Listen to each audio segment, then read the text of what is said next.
Bem-vindo ao Além da Obra, um podcast que fala sobre mercado imobiliário para quem vende, quem constrói, quem é entusiasta do setor, aqueles que gostam de investir no mercado imobiliário, compradores. É um bate-papo informal, leve, com muito conteúdo. Eu me chamo Roberto Rios, eu sou diretor comercial da Construtora Carrilho e tenho essa missão aí de conduzir mais um episódio do podcast. Hoje eu quero trazer uma pessoa muito especial, o Bruno Cantalupo, que é CEO da BCB, Inteligência de Mercado, empresa que trabalha com pesquisa, e aí a gente vai trazer bastante novidades aí do mercado. Em primeiro lugar, obrigado aí pelo convite, é um prazer estar aqui para a gente conversar. Montei a BCB Inteligência já há 8 anos, é uma empresa que a gente quis construir um modelo de pesquisa que fosse muito mais voltado a entender o comportamental e a entender também um pouco sobre marketing comercial. Porque a maioria dos construtores que eu atendi lá atrás, ele entregava uma pesquisa, entregava a demanda, ele não entendia absolutamente nada daquilo dali, nem o que fazer com aquilo dali. Às vezes guardava a pesquisa e não tomava partido da quantidade de informação que aquela pesquisa trazia, né? A BCB veio para preencher uma lacuna aqui do recebimento dos dados até a aplicação desse no dia a dia. E aí você vem para trabalhar de maneira estratégica, colocando, vamos levar esses dados para poder trabalhar o teu marketing com os argumentos corretos e fazer com que o teu estoque seja vendido. E aí a gente começa a entrar no tema da gente, que para desenvolver um produto imobiliário, acabou-se há muito tempo a época da gente fazer de dentro para fora. A gente tem que entender que ambiente é esse, que ecossistema é esse que cerca a gente.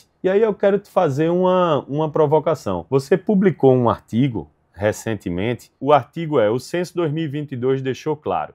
O Nordeste mudou e o mercado imobiliário precisa acompanhar. Conta pra gente um pouco o impacto do censo, o que é que o censo trouxe de informação relevante para o mercado imobiliário? O censo, ele é uma bússola. É importantíssimo que tenha esses dados, porque a gente consegue entender também o comportamento atual. A gente tem que entender para quem a gente vai vender e para quem a gente está falando. Qual é o perfil e a classe social que eu vou trabalhar? Qual é a idade do meu produto? Qual o tipo do meu produto? Para que eu estou concebendo o meu produto? Qual o objetivo dele? Então eu tenho que entender para quem eu quero falar e para quem eu quero comunicar.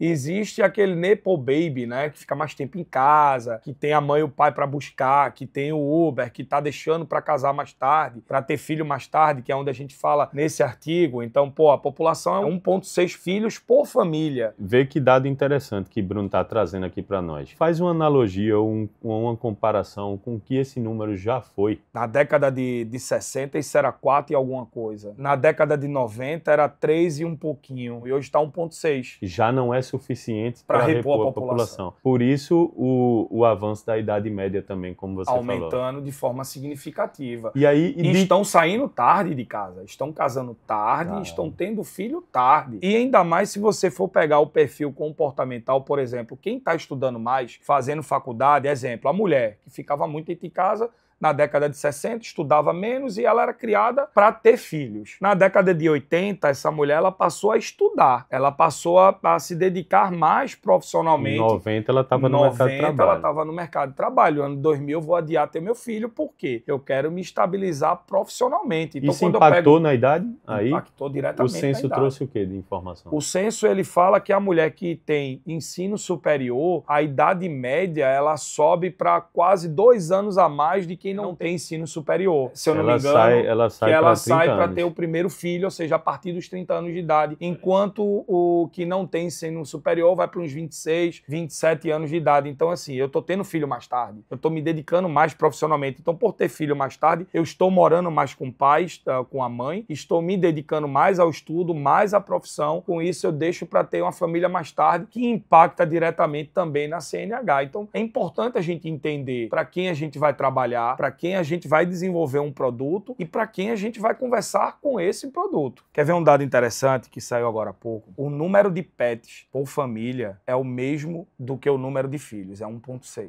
Que novo desenho vai ter para o mercado imobiliário daqui para frente? O que é que tu começas a enxergar, a ver de tendências? Qual vai ser esse apartamento? Que tamanho de apartamento? Está crescendo, está diminuindo? Depois da pandemia, a gente também teve algumas mudanças consideráveis no comportamento do consumidor, mas com base nos dados do censo, o que é que as incorporadoras têm que começar a olhar com atenção? Existe um termo na economia que é a reduflação. A reduflação, ela é simplesmente reduzir o tamanho ou o volume para tentar manter o preço. Com a pandemia, a gente teve um desarranjo entre produzir e entregar. Mas as construtoras, elas sofreram muito com os aumentos de preço. Não cabia na margem, não cabia no produto. E grande parte desses aumentos dos insumos você não consegue repassar para o mercado consumidor, porque a renda familiar não acompanhou da mesma maneira. É isso que eu estou querendo chegar. Você tem que encaixar o produto na renda. Então a gente tem um consumidor hoje que busca centralidades,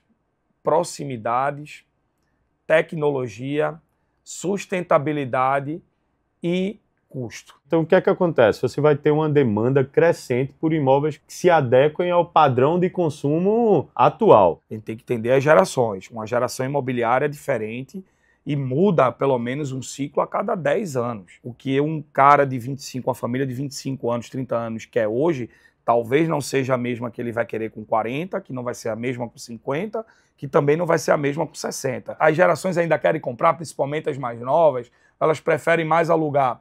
O aluguel é uma consequência da não compra. Aquela história de eu tenho o meu bem e se eu for constituir uma família, ele já vai ter de onde começar a vida dele, aquela história da herança continua sendo muito forte. E ainda tem aquela coisa, se eu moro com meus pais, o meu custo é reduzido, porque a maior parte vai ficar com os pais. Então eu vou investir no imóvel. Essa população mais jovem, que aí é dado da própria Caixa Econômica Federal, a geração Z e a geração Y são as duas que estão mais comprando. Trazendo os dados do censo que você falou, a gente tem aí uma redução dos apartamentos, pode vir por questão econômica e comportamental cultural, também, como você falou. Às vezes até da migração da família, né? Se meus filhos saíram, vou precisar de um espaço menor. E aí os empreendimentos surgem com equipamentos que antes a gente não imaginava. Mas hoje o self-market, o espaço pet, academia bem equipada, os espaços para funcional, para saúde, assim, estão em alta, né? Em alta mesmo, é uma grande exigência. E aí é muito importante, quando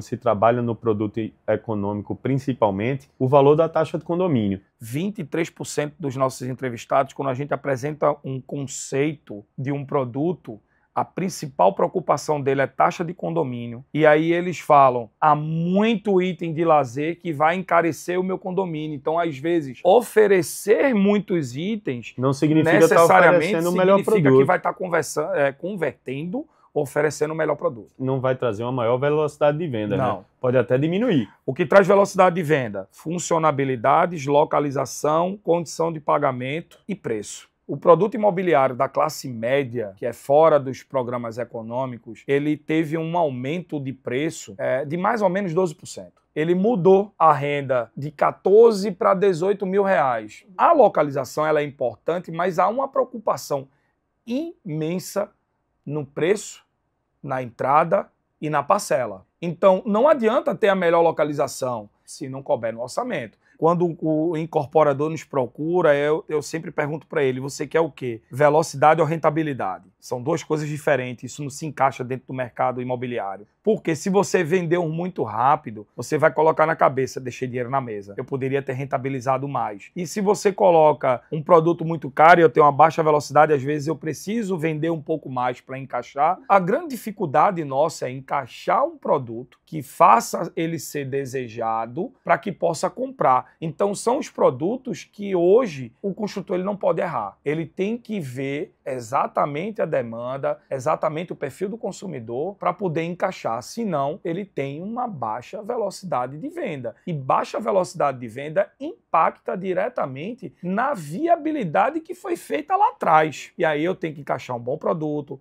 para uma boa localização para poder trabalhar. É uma demanda muito seletiva, ela não é uma demanda elástica. E aí eu sempre falo para o corretor, você tem que ser mais especialista do que o comprador. Então ele tem que conhecer o bairro, ele tem que conhecer o entorno, ele tem que conhecer o produto. A tecnologia na palma da mão, ele sabe todos os produtos que tem no entorno. Antigamente era o jornal, né? E o algoritmo vai levando para ele as informações que ele busca o tempo todo. todo, ele é bombardeado por isso. Sabe que essa elevação da Selic, ela também trouxe para o mercado o investidor da renda passiva para alocação de curta temporada, Airbnb, short stay, enfim. Vem se aproveitando muito desse cenário de juros altos para deixar o dinheiro guardado na renda fixa, tomar o máximo de financiamento possível e aí ele deixa lá o dinheiro dele rendendo. Que ele vai render maior. Vai render maior 15. E alavanca o patrimônio dele. E aí ele vai fazer renda passiva lá na frente e essa renda é capaz de pagar a parcela de financiamento dele. O financiamento imobiliário ele foi o grande propulsor ali da pandemia. Teve uma redução de juros significativa no financiamento. As construtoras elas têm trabalhado muito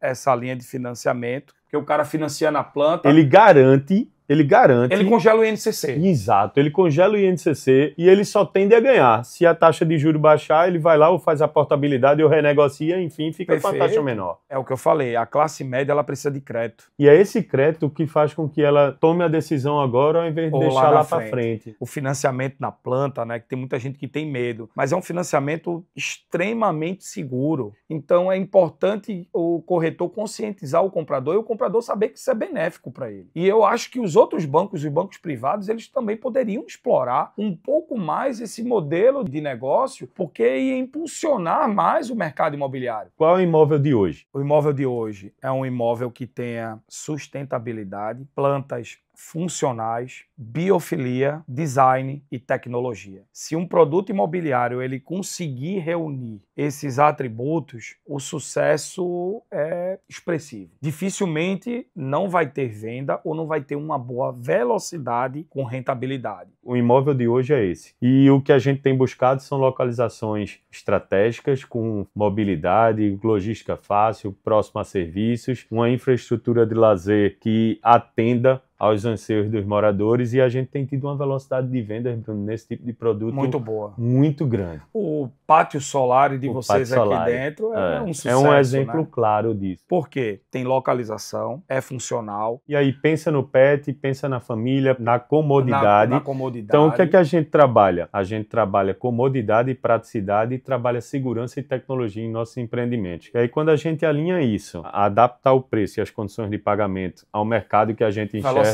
de venda. Não tem erro. O déficit imobiliário ele é gigantesco nessa faixa. Os benefícios sociais têm ajudado muito a impulsionar esses produtos na linha popular. Hoje as construtoras elas conseguiram entender que a população ela precisa de boa localização, então deixou de sair um pouco da periferia. Também houve flexibilização de planos diretores. Pronto. Ficou impraticável construir um produto popular e agora há um movimento de retorno, né? Muitos desses empreendimentos eles ofertam uma quantidade de vagas menor, mas aí quando você tem localização. Tem localização. Você mora próximo do serviço. Exato. Você tira a necessidade de ter o seu carro e ganhar tempo, sobrar dinheiro para viver experiências diferentes também, que a gente tem ouvido muito esse tipo de relato aqui.